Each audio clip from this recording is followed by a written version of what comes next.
I, Barack Hussein Obama, do solemnly swear to preserve, protect, and defend the Constitution of the United States. So help you God? So help me God. Congratulations, Mr. President. Where's Steve? Where's the mayor?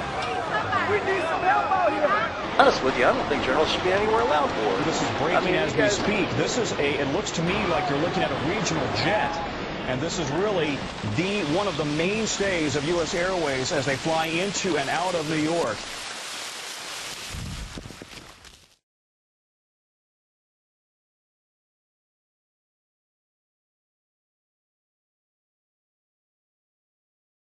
I think people want to feel that they can make decisions based on information they can trust. Every day we are bombarded with information and disinformation. There's rumors, there's gossip, there's advertising out there. And people are hungry to understand what information can they believe, what information can they trust. And this course is designed to give people the tools to wade through all of that information so that they can figure out on their own what to trust, what to believe, so that they can make smart decisions as news consumers. News literacy is the ability to decide for yourself whether the news reports you receive, whether they come from television, the internet, newspapers, or magazines, whether those reports are reliable. And by reliable, I mean whether you can act on the information.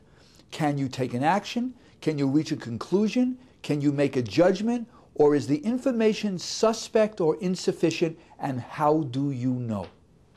Essentially, this is a course and a program about critical thinking, citizenship, and the importance of the press. And ultimately, we think that it's relevant for every single person in the information age to be able to have these skills and these values.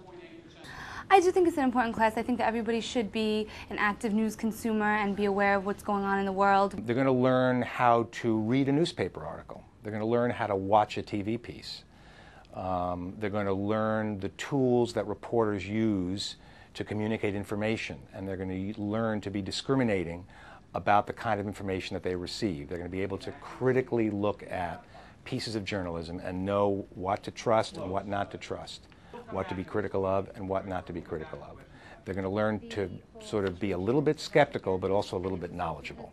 You know, whenever I'm reading or I'm watching the TV news now, I'm always asking myself a lot more questions. I'm kind of looking at it more critically. You know, I'm kind of evaluating the source. Like, is the story really being fair? Is it biased? I'm definitely asking myself a lot more questions than I used to, where I kind of was just like a mindless. I would just kind of look at it and like accept it.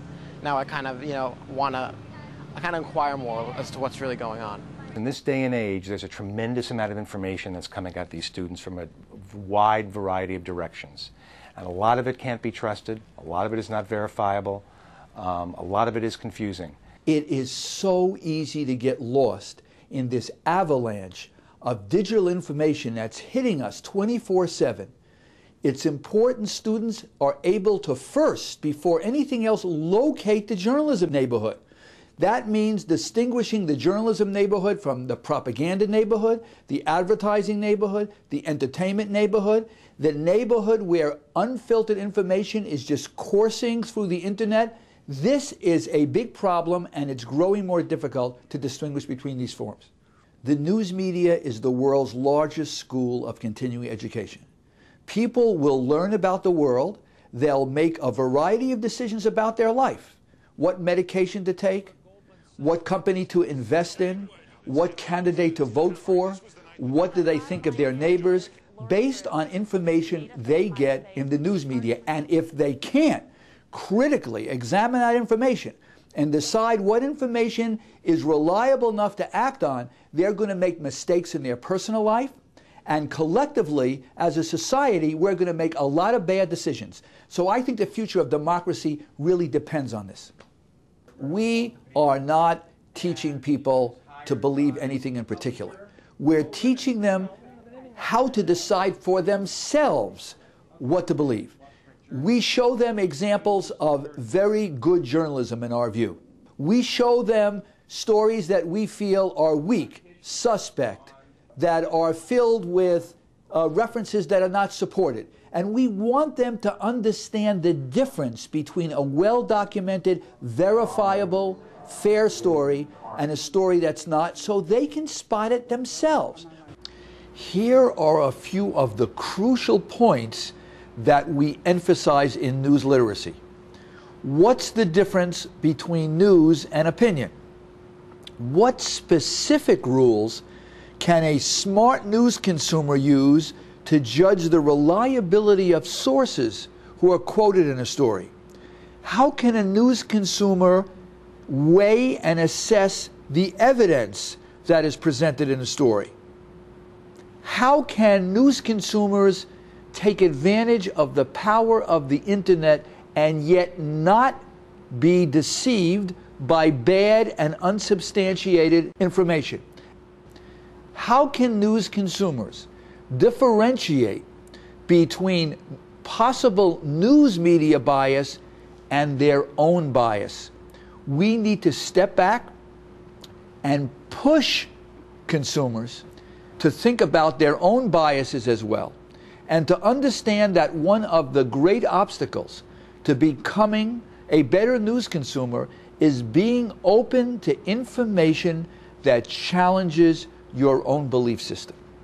This course, you take experience away with you, and I find that experience is more of something that you acquire in real life and not necessarily just in school. But this, I'm going to keep it for life. I'm quite worried for those who graduated college without this class. I think that every college graduate should be required. I'm an international student, so I would like to tell my friends way back home too that how important it is to be a good news consumer. That's what I've learned from this class, to be a good news consumer. I can't imagine a citizen of the information age surviving without being able to practice the principles of news literacy.